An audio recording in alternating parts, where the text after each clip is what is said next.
Welcome to the 7th Annual Montana Festival of the Book. My name is Nikki Werdy. I'm a past board member of the Montana Committee for the Humanities, and I currently serve on the Advisory Council for the Montana Center of the Book. It's my great pleasure to be able to introduce David Quammen today. It's one of those wonderful things you get to do if you volunteer for the festival. So if anybody's out there who'd like to join in this great activity, please let me know. I have a few things to say to you. I'll try and say them briefly. You may have heard them before, but they're worth hearing again. This festival and everything that it does, everyone that it brings together is only made possible by contributions by sponsors and grant writing and very generous foundations that believe in what we do and allow us to bring it to you again and again. It doesn't happen by accident. It happens because people care, because you continue to frequent it, because our writers share their time, their talents, and are very, very generous with their willingness to be here and be with you. For those of you who don't know David Quammen, I suspect there are very few of you that that's the case for. He travels on assignments for various magazines, and not to the usual places, but to jungles, to deserts, to swamps, to those really, really fun places. He was described upstairs when somebody said from Australia, said, "I'm having a terrible time deciding who should I go listen to," and somebody said he is one of the most highly respected writers of science in the United States. He works in the field of biology, ecology, evolutionary biology, conservation. He writes also about travel, history, outdoor sports. His work appears in Harper's, National Geographic, The Atlantic, National Geographic Adventure, Outside, the New York Times Book Review, and the Best American Science Writing of 2005. He has 3 times received the National Magazine Award for essays and other works. He has 11 books, including The Song of the Dodo, Monster of God, Soul of Victor Tronco, and most recently, The Reluctant Mr. Darwin. He was one of our featured gala speakers here at the festival, and I was very fortunate to be in the audience when he spoke, I believe 2 years ago, perhaps 3. And also in my other life, I'm a high school librarian at Helena High School, and our shelves have David Quammen on them. In the summertime, one of my dear friends, Bob Adams, who used to teach advanced American history, and in the summer goes to be a park ranger in Glacier, he carries a collection of high school books up to Mini Glacier so that they can have kind of a bookmobile up there, and he checks them out of his apartment. He called in the middle of this summer, and I said, "How are the books going?" And he said, "Just great. There's just one message from the folks here in the park, and that's send more David Quammen." So I send you more David Quammen. I hope you enjoy the reading today.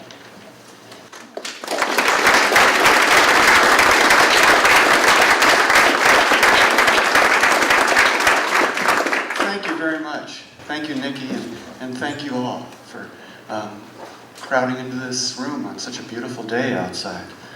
It's nice to be back in Missoula. I was in San Francisco this morning, I think. And I've been traveling a bit and talking about this book, The Reluctant Mr. Darwin, and having a good time because he's such a good fellow and such an interesting character and such an important fellow. I was here last October, I think it was, at the university, at the invitation of Kate Gadbow in the writing program. And I talked about this book at a point when I think the finished draft of it was just done, and it was in the editing process.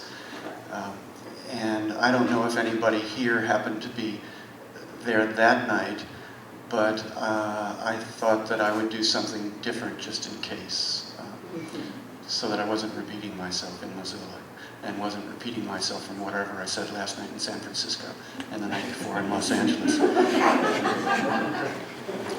I'll talk to you about the book and read some bits of it, maybe for 35 or 40 minutes, and then stop. Maybe I need to leave this out here somewhere so I can see it. And leave some time for questions and back and forth with you. Maybe we can have a bit of a conversation. Oh, and and I brought my Darwin finger puppet. So if you have some hard questions, I'll defer to him.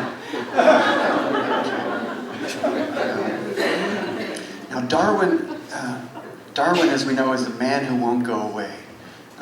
He's the man who won't go away, but who won't come into focus. 150 years after he published his great work, The Origin of Species, his work is still central to all of biology, and yet it's still controversial, which is an amazing thing, an amazing accomplishment, an amazing distinction.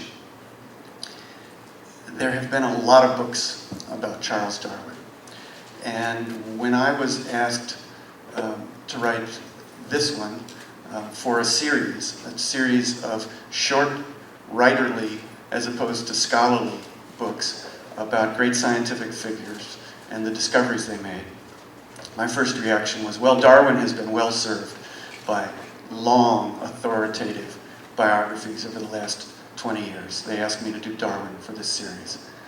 And I said that. Darwin has been well served. There she is, ladies and gentlemen. Not to embarrass her or anything. My wife, Betsy. The editor of the series, James Atlas, said, yes, I know, fine, he's been well served by these big, long, scholarly biographies. Don't worry about that. Those are not your competition. Those are your starting point. Those are your resources. He wanted me to write, as I said, a radically concise, writerly rather than definitive scholarly story of biographical essay on the life of Darwin. And because the series is called Great Discoveries, I decided that I wanted to write it not just as a biography of Darwin, but as a biography of the man and also a biography of his greatest idea, the idea of evolution by natural selection. The idea of evolution was already in the air. Other people have talked about it before Darwin.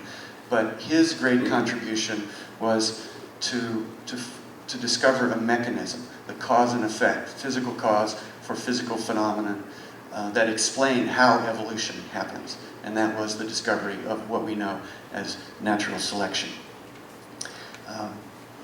I said he's still controversial. One of the strange things about Darwinian evolutionary theory is that after 150 years, so many Americans still declined to believe in it, declined to accept the idea that species have evolved, and in particular the idea that the human species has evolved from other life forms. And you've probably heard about these polls.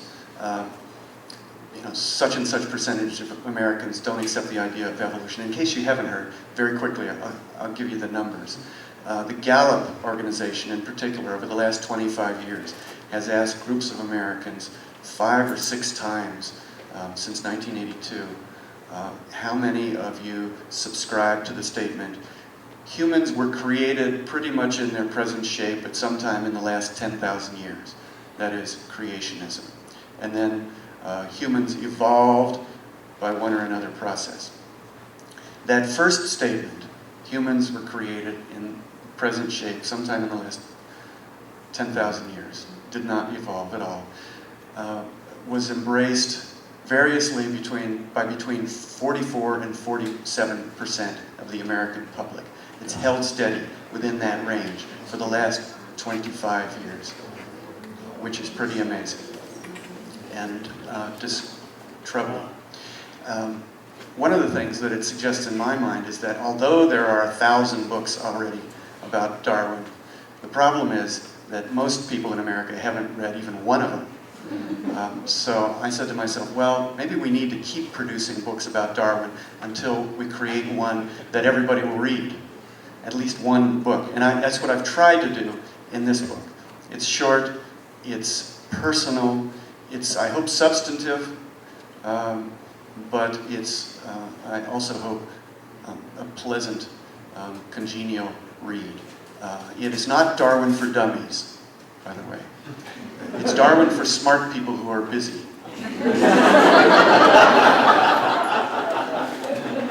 So, at the time I wrote the book, I mentioned these, in the first chapter, the introductory chapter, I mentioned these poll numbers, 44 to 47% of Americans declined to accept the idea of of evolution. And I just speculated, well, is that true in other countries, or would these numbers be much lower in other countries? But I didn't have any data. I didn't know at the point when I wrote it. And then, just in the last 2 months, 6 or 8 weeks, an article appeared in the journal Science titled Public Acceptance of Evolution that gathered together poll data from 32 European countries plus the US plus Japan. An overview of this trend. How many people in each of these countries, what percentage accepts evolution or declines to accept the idea of evolution? 34 countries, and they're ranked in order. You can see this little graph here. Now, out of 34 countries, anybody want to guess where the US comes in terms of acceptance? I'm hearing mostly last. No, second last. We're 33rd, ahead of Turkey. Behind Slovenia, behind Bulgaria, behind Romania, behind Croatia, behind Cyprus, way behind those well-educated, sophisticated countries at the top: Iceland, Denmark, Sweden, Norway, France, Britain, Japan, way below that. Ahead of Turkey. There's a couple of reasons for that, I gather, and I've talked to some Turkish people over the last couple of years, last couple of weeks about this. Literacy is much lower in Turkey, and one very bright Turkish postdoc told me that, well, the reason there's less acceptance of evolution in Turkey is because most people have never heard of it. Most people have never had any education, never had the opportunity to accept it or reject it. And among those people who are educated, this fellow thought, acceptance of evolution is probably much higher. And then a week ago, a fellow at Harper pointed out to me, a fellow who teaches part of the year in Turkey, said, well, that's true to some extent, but there is also a very active creationist movement, an Islamic-based creationist movement in Turkey that closely parallels the sort of thinking and the sort of writing that comes out of the Discovery Institute offering us intelligent design in this country. So it's a combination of those things that puts Turkey down right below us on the list. Oh, I'm sorry, Charles.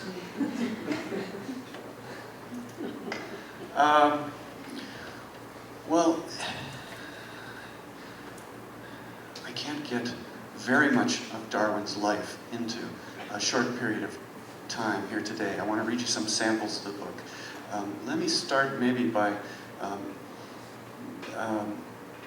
describing quickly what I understand as the general view that people have of Darwin. Most people know Charles Darwin was this young Englishman. Maybe they know he was educated for the ministry, although he was never very passionate about his Christian faith, but he was headed toward the ministry coming out of Cambridge University.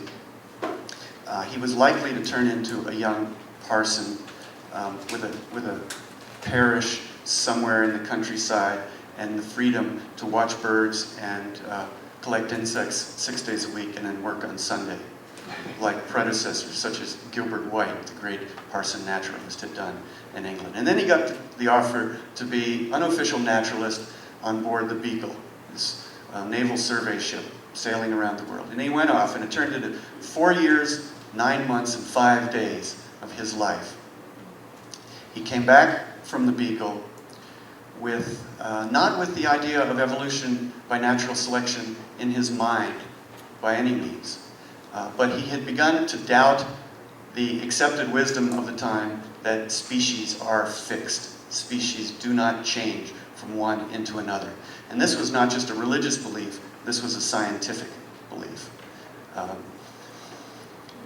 Most of the people who taught him at Cambridge subscribed to the belief, even if they were scientists, geologists, natural historians of various sorts. They subscribed to the idea that species cannot and do not change. Darwin came back from the Beagle doubting that, and he spent the first 2 years back in London as a young man, a bachelor, just turned 28 years old, with a lot of chores left from the Beagle voyage. He had a lot of specimens that he had to farm out to experts to get identified and classified.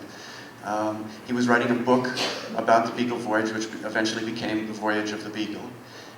He had contracted to do a series of publications that he would edit on the zoology of the Beagle voyage. He was a very busy guy, but he spent much of his time for that first 2 years writing in a series of little notebooks, not much bigger than that, little leather-bound notebooks, each with a metal clasp, that he came to call his transmutation notebooks, where he was brainstorming on this idea.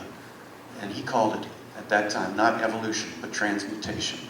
And he put down facts and musings and excerpts from his reading and brainstormed his way in those notebooks, eventually, after most of 2 years, to the idea of evolution by natural selection. And I talked about this last October at the university. I don't want to dwell on it, that particular episode today, but you can see it in these secret notebooks that have now been published.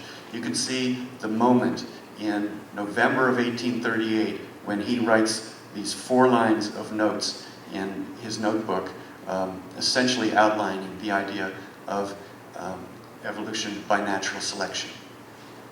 And then for 21 years he delays. And that's one of the reasons why this book is called The Reluctant Mr. Darwin. He was reluctant to publish this great, threatening discovery. One of the ways that I think we should all think about Charles Darwin is that he was a sweet-spirited, conservative man who found himself burdened with a very dark, radical idea, and it caused him problems. It caused this reluctance to publish. He was also a perfectionist. He didn't want to publish until he had his data and his arguments really well assembled. He didn't want to be dismissed as a crank, as some of the other less disciplined, less persuasive evolutionary theorists had been. And there was conflict that he knew would come with his teachers, with his mentors, with his wife. By this time he was married to his first cousin, Emma, and she was a very pious Christian, and she had said, well, he had told her about his increasing doubts about divine creation, the special creation of every species by God, and the other aspects of Orthodox thinking. He had shared with her, before they got married, these doubts, and she had said, well, this represents a painful void between us, but she let it go. She said, well, any sort of conscientious and careful doubts cannot really be sin. So they had agreed to disagree. I want to read you maybe a couple of things about Emma and a couple of things about their growing family, and jump forward across these 21 years of delay until the point when he finally published The Origin of Species, and then to the end of his life. Just a couple of sample pieces. At one point, he got distracted by barnacles. That was part of the delay. He thought that he had a little task left over from the Beagle voyage. He had one very strange form of barnacle that he had collected on an island off the west coast of South America. And he thought, well, I'll just describe and classify this barnacle myself. I won't farm this out. And he started doing it. He thought it might take him a month or two. 8 years later, he had made himself the preeminent world expert on living and fossil barnacles and had published a 4-volume work on the barnacles of the world. And then he pushed that aside and said, okay, now it's time to get back to my species theory, and started working on that. During the barnacle period, part of what delayed him, what slowed him, what took the wind out of his sails was the death of his oldest daughter, Annie, at the age of 10 in 1851. He and Emma had moved to a large fixer-upper house in a small village about 2 hours southeast of London called the village of Down. And they'd gotten this big house and they'd started having a family. They lost one daughter right after birth. Then they had a few more. Eventually, 10 would be born to Emma. Annie was the oldest surviving daughter, and she was 10 years old in 1851.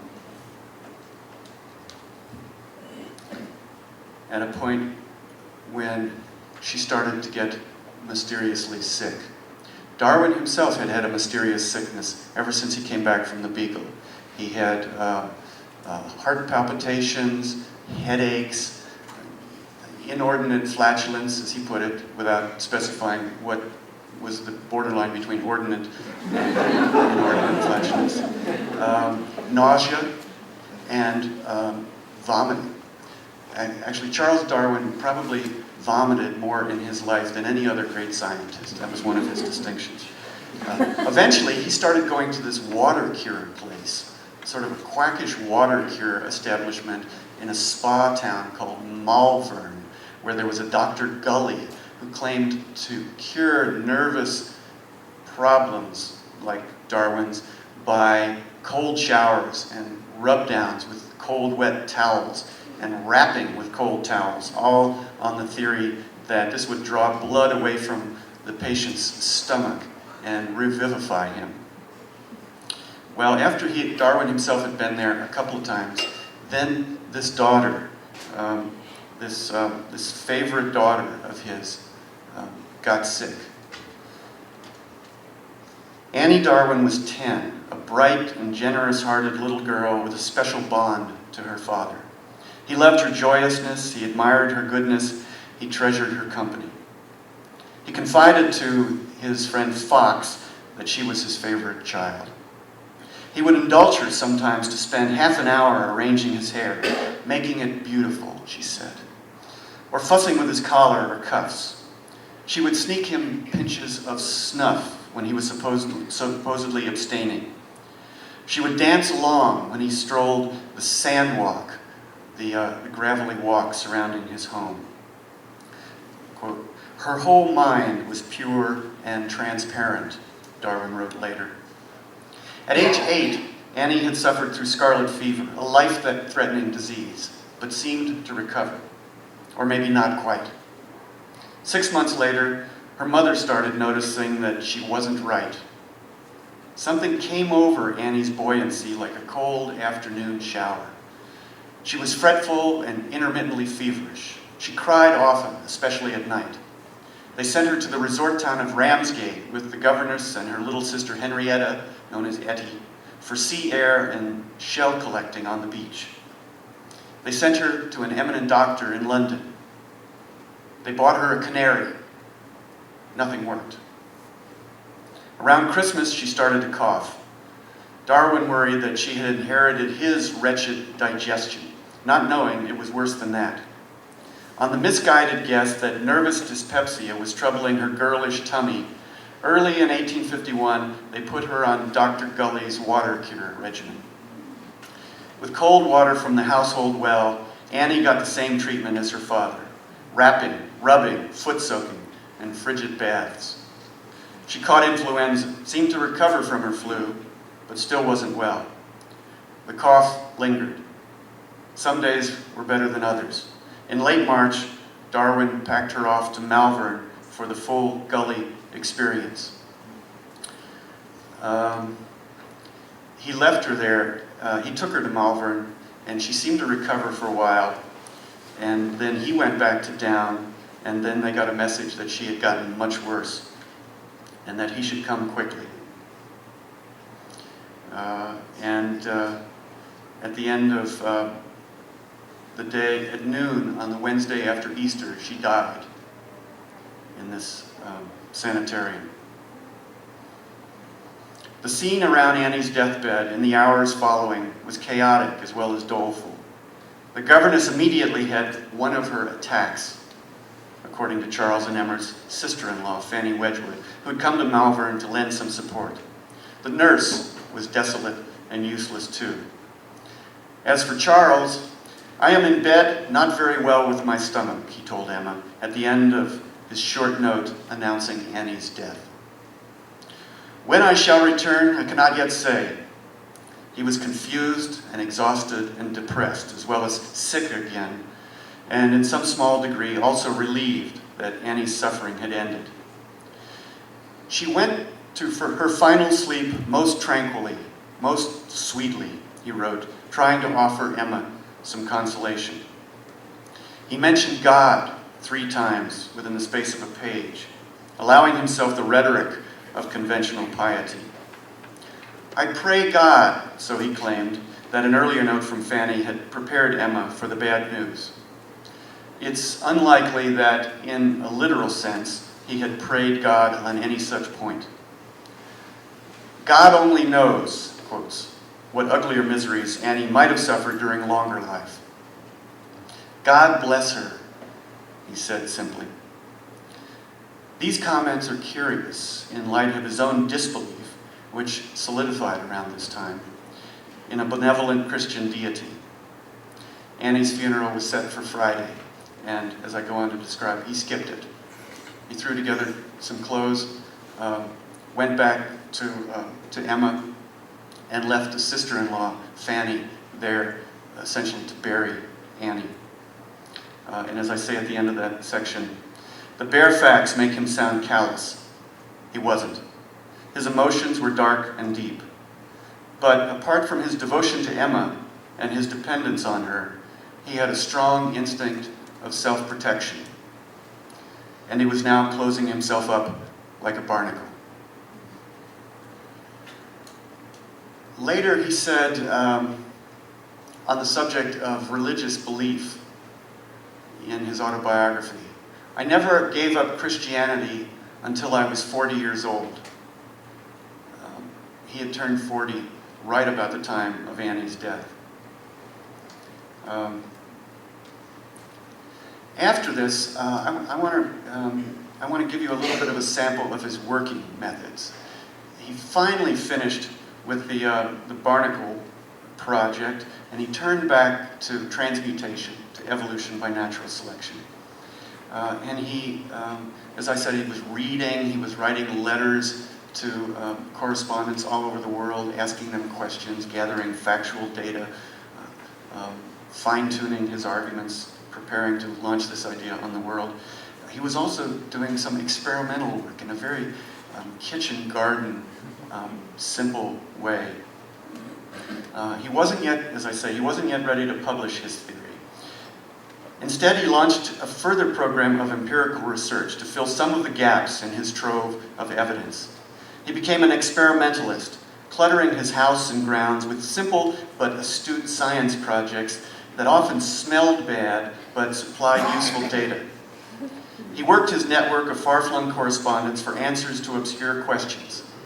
He started keeping pigeons. Throughout the next 2 years, he concerned himself largely with the anatomy and development of domestic animals, because artificial selection, the breeding of animals, for him was an important analogy to natural selection.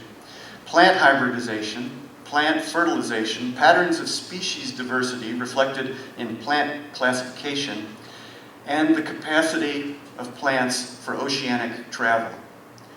Oceanic travel of plants and animals was an important question, because he had ceased to believe in the idea of special creation of every species by God around the world. And he realized that if there was no special creation, there was no special delivery. And these critters had to get to the places where they were. If they diversified, if they descended from earlier related species, then they had to move, they had to colonize the places where they live. For instance, the Galapagos Islands began as these nubs of hot volcanic rock that rose up off the sea bottom with no animals and plants. The animals and plants had to get there somehow. And if God didn't put them there, if they came from evolution, then Darwin had to be able to explain how they could travel across oceans, plants as well as animals. How long, Darwin wondered, can a cabbage seed be soaked in salt water and still germinate? How long for a radish seed, a carrot seed, a kidney bean, a pea? He was curious about what he called accidental means of plant species dispersal, which might entail a seed, a pod, or a seed-bearing stem floating passively across a wide stretch of sea. So he tested the salt-resistant viability of a whole list of vegetables and other plants. Rhubarb, asparagus, celery, cress, capsicum, furze, barley, and more. He mixed up a salt solution resembling seawater, poured it into bottles, dropped in seeds as though they had fallen on the ocean, and left them to ride the brine, or to sink and marinate for measured stretches of days. I don't know if anybody happened to hear Robert Krulwich on this subject on National Public Radio a couple of weeks ago, but he and I got into this, and he was dropping seeds into salt water, creating a little radio drama. Anyway, so Darwin did this. From this set of experiments, he learned several things. Darwin did, not Robert Krulwich. He learned that asparagus could float for 23 days if it were green and succulent, or as much as 85 days if dried first, and that the seeds would remain viable. He learned that cabbage and radish seeds became putrid and stinky in a quite extraordinary degree, but that the radishes would still germinate after 42 days of soaking, while the cabbages wouldn't. He found that cress seeds put out a wonderful quantity of mucus, but that they too would sprout after 42 days immersion. Given the average rate of ocean currents, Darwin calculated, 42 days was long enough for a floating seed or a pod to travel 1,300 miles. Most of the other species he tested were able to produce at least some germinations after 28 days. The conclusion that Darwin drew from these experiments involved biogeography, the study of which species live where and why. So the conclusion, plants were certainly capable of crossing oceans. It didn't take an ancient land bridge that had sunk beneath the sea, as some of his colleagues imagined, and it didn't take an act of God to explain how vegetation might appear on a new volcanic island. So he finishes his experimental work. He finally writes and publishes The Origin of Species.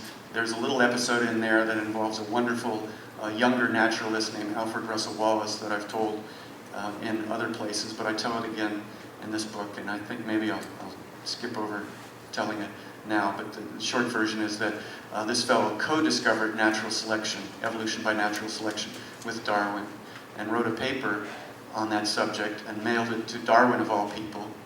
And Darwin's powerful friends arranged that rather than Darwin losing his priority, they would jointly announce this discovery at a meeting of the Linnaean Society with Wallace's paper and some excerpts from Darwin's unpublished work. And then Darwin charged ahead after that and wrote the quick and dirty version of the big species book he had been working on. And the quick and dirty version was published as The Origin of Species. That was in 1859. After that point, most of the educated, at least English-speaking world, accepted the idea of evolution because of the vast amount of evidence and persuasion that Darwin assembled in that book.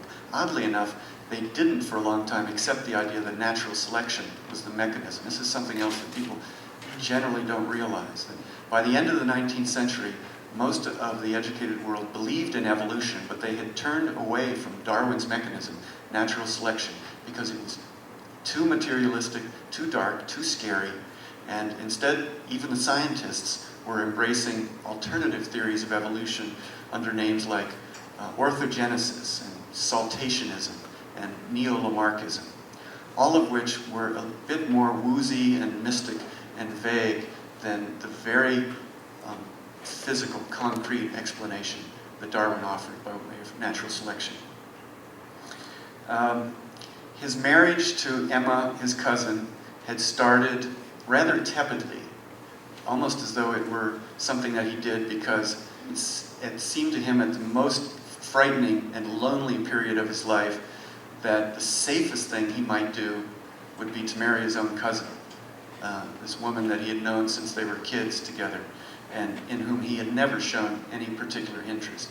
So it began almost as an arranged marriage, rather tepidly, and then it got closer and closer and better, and he became more and more dependent on her, and loved her more and more deeply, despite the fact that there was this painful void between them, that she still was a very pious Orthodox Christian, and he was becoming more and more an unbeliever. Eventually, he described himself as an agnostic. He said he wouldn't call himself an atheist because that seemed too arrogant and confident. But his friend Thomas Huxley had invented the word agnostic, and that seemed to suit Darwin just fine to describe his state of belief or unbelief. He published a number of other books, some of them on evolutionary topics, some of them on wonderfully unexpected things like carnivorous plants and the role of earthworms in creating humus and creating soil, what he called vegetable mold. And the children grew up. His oldest son, William, was a banker in Southampton, going bald like Darwin, unmarried. One of his sons, he had one surviving daughter, two surviving daughters, one of whom was married and one of whom, Bessie, never left the household. One of his sons, Francis, was trained as a physician and moved back, without ever having practiced medicine, moved back to the town of Down, this little village of Down, where Darwin and Emma and Bessie still lived, and brought his wife there and lived in a little house across the village, and would walk up to the big house and serve as an assistant in his father's experimental work. That was Francis, or Frank.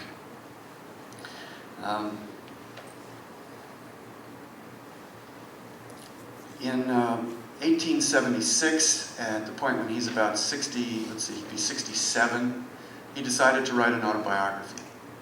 Not for publication, but for his family. At that point, Frank's wife, Amy, was pregnant. So he had the prospect of his first grandchild, and that caused Darwin to decide that it was time for him to tell the story of his life for his children and his grandchildren.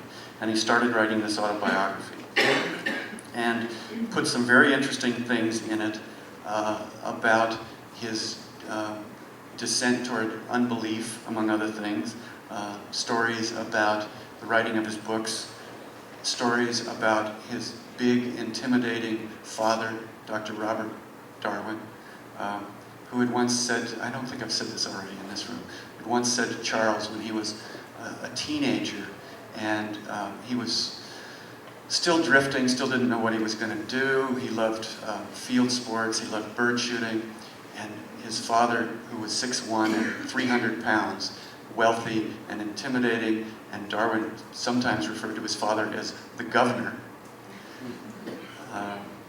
His father said to him, "You care for nothing but shooting dogs and rat catching, and you're going to be a disgrace. You will be a disgrace to yourself and your whole family."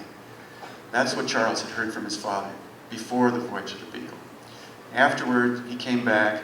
He became a well-respected conventional scientist, and his father changed his opinion and was pretty proud of Charles. But when Charles wrote his autobiography 30, 40 years later, he remembered that, and he repeated that remark about, "You care for nothing but shooting dogs and rat catching, and you will be a disgrace to yourself and your whole family." And then right after that, Charles said, "And yet he was the kindest man I ever knew." A mystery.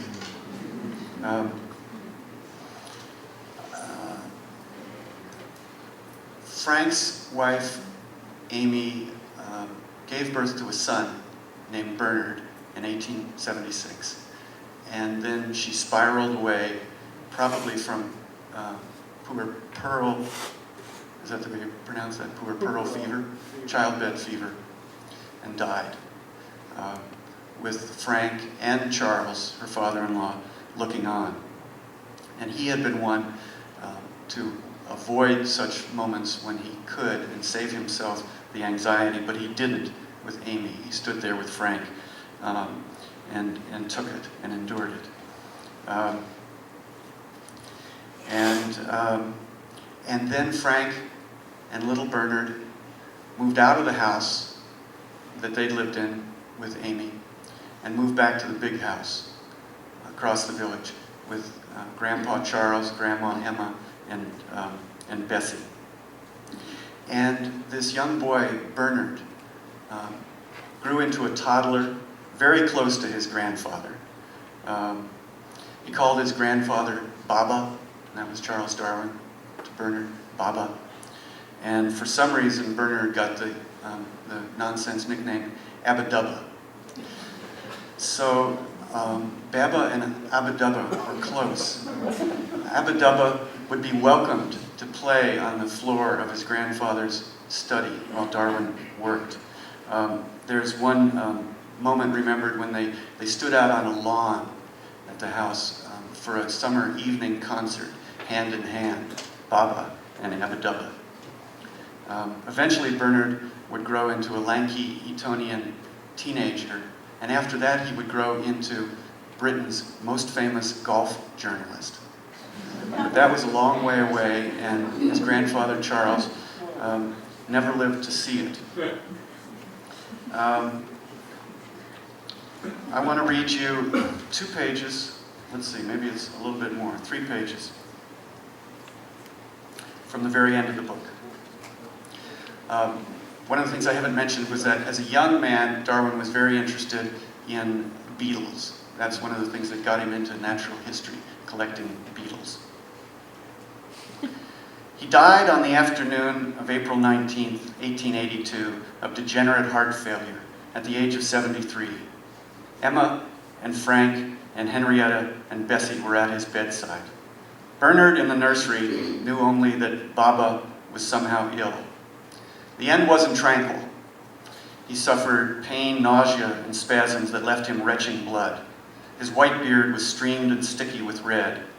Between the attacks, he caught his breath weakly. At one point he said, "I am not the least afraid to die," knowing people would wonder. At another moment, he whispered to Emma, "My love, my precious love." After several hours, he muttered, "If I could but die," and repeated the phrase like a plea, trying to let go. He dozed, he woke, they gave him a few spoonfuls of whiskey. He felt faint and blacked out again. And then he was gone in more senses than one. He left the village of Down in a horse-drawn hearse, headed for London. The powerful Friends had swooped in and made arrangements that he would be buried in Westminster Abbey, where he never would have prayed and probably wouldn't want to have been buried himself, but he didn't have any say in the matter. Darwin always favored skipping funerals. If there was ever one funeral that he would really have wanted to skip, it was his own. Before all this occurred, though, Darwin had finished one more small piece of work. The Worms, the book about earthworms and soil, were his final book, but not his final publication. In the weeks before his death, he had turned back to another early interest, means of dispersal, by which animal and plant species colonize new places. It's the first premise of modern biogeography, crucial to his evolutionary theory, that patterns of species distribution reflect natural dispersal from points of evolutionary origin, as I said, not whimsical geographical assignments from the hand of God. Darwin had investigated such means of dispersal back in the 1850s with his experiments involving saltwater immersion and other forms of simulated environmental travail.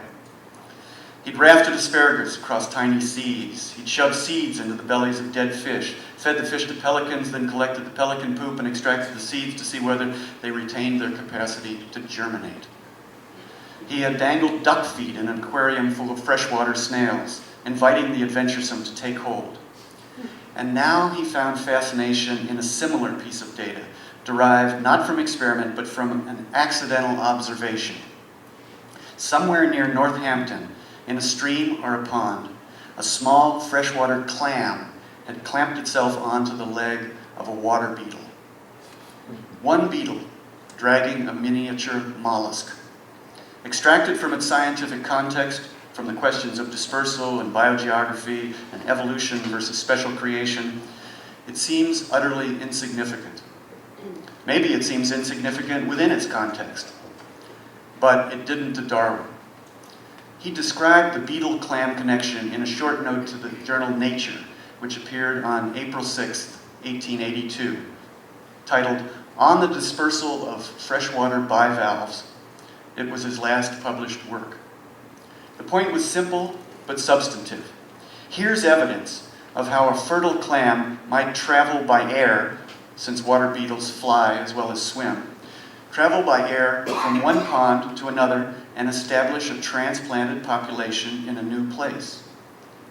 Dispersal, biogeography, colonization, and then a fresh phase of evolution. He had gotten his raw data, as he'd always gotten so much, through the mail. A young man named W.D. Crick had written from Northampton, bringing this little coleopterous discovery to Darwin's attention.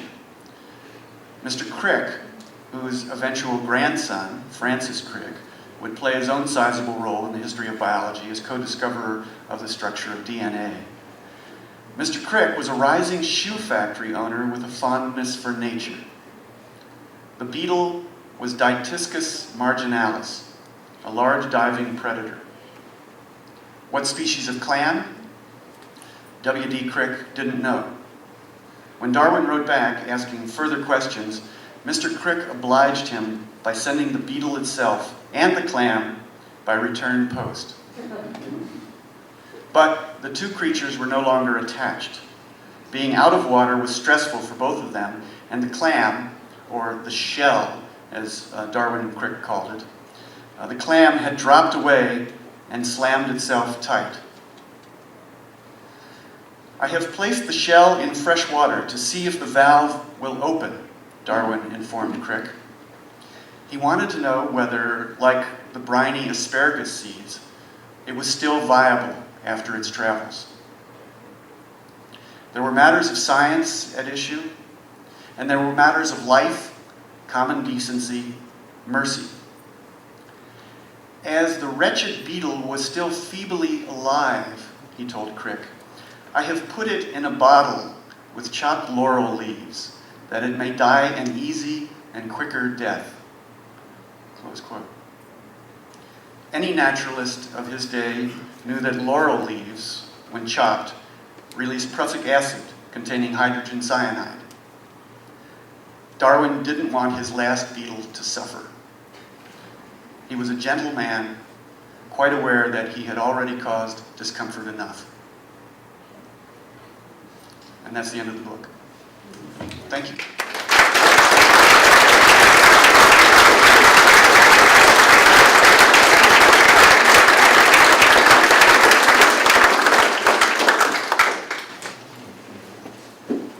Thank you very much. Anybody who needs to leave or is very hot, please feel free. But I'd be delighted to try and answer some questions. Was it Darwin that studied around the Stonehenge in England, how fast the earth rose into the earthworms? Yes, that was in this book. Did he study movements of the earth around Stonehenge? Yeah, that was one of the things he talked about in his last published book, which was on earthworms and the making of what he called the vegetable mold.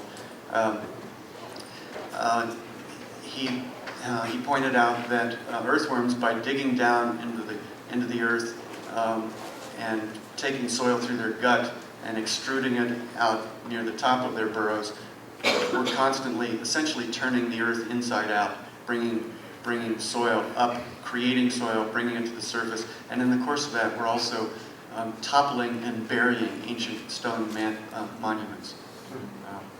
There's a nice sort of metaphorical resonance there. Was his theory of natural selection, was it, marking to the masses, was there any violent confrontation with them about it? Or was it all just kind of genteel, scholarly stuff? No, there was some fairly strong reaction.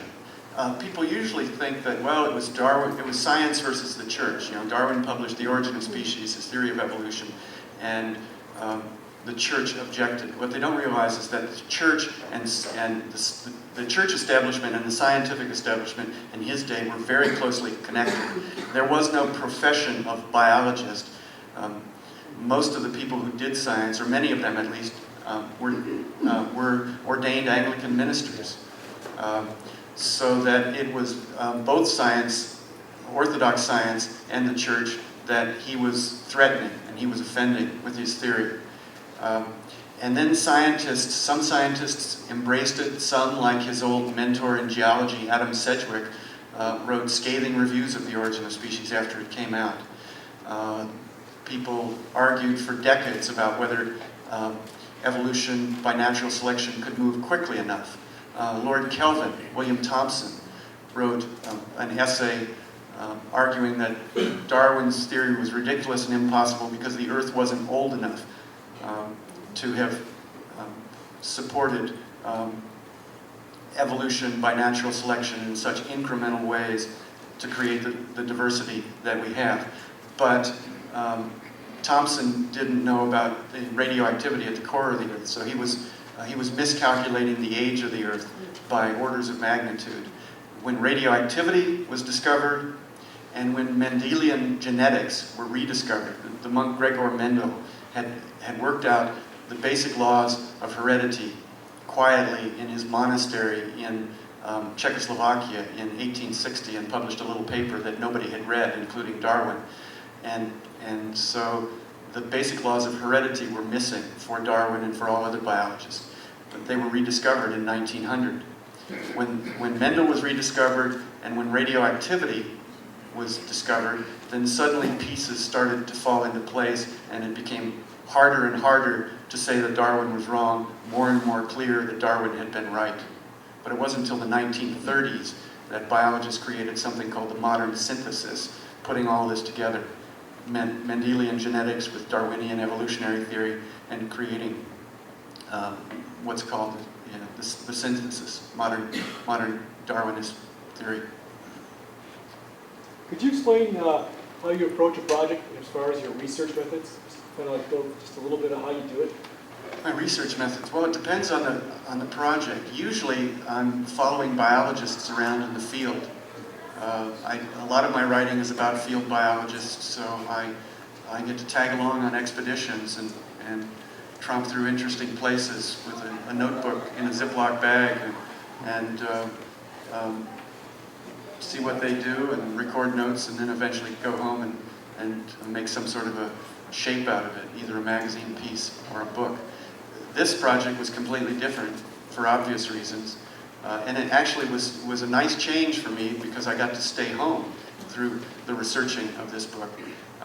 It was never intended to be primary scholarly research. It was intended to be a biographical essay for ordinary readers.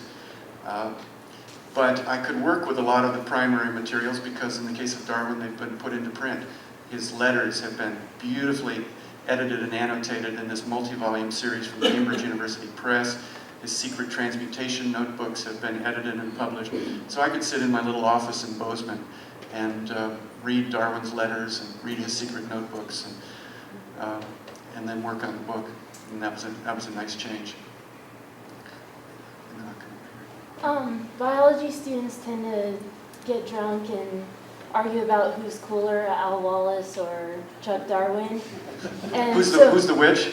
No, who's cooler? Oh, who's cooler? Okay. So Do they really? Yeah. So I was wondering if part of you wanted to write this book about Alfred Wallace. I mean, you've already kind of done that, but or if you wanted to move away from the narrative that has so much pressure put on one individual. Is the more serious one. Well, writing a biography, certainly a lot of pressure is put on one individual. I had already told the story of the Darwin-Wallace interaction in the Song of the Dodo, and I thought I was done with it. But then when I was asked to do this book on Darwin, I couldn't resist, because Darwin is just such an appealing character, as well as such an important character. And I thought, well, I'll tell the story again, but this time I'll tell it from the Darwin perspective, with a little more sympathy to Darwin rather than to Wallace. And I don't think the two portrayals are contradictory. There's just differences in emphasis. I think I said somewhere in the Song of the Dodo that the Wallace episode for Darwin represented probably the least honorable moment in the life of an otherwise very honorable man.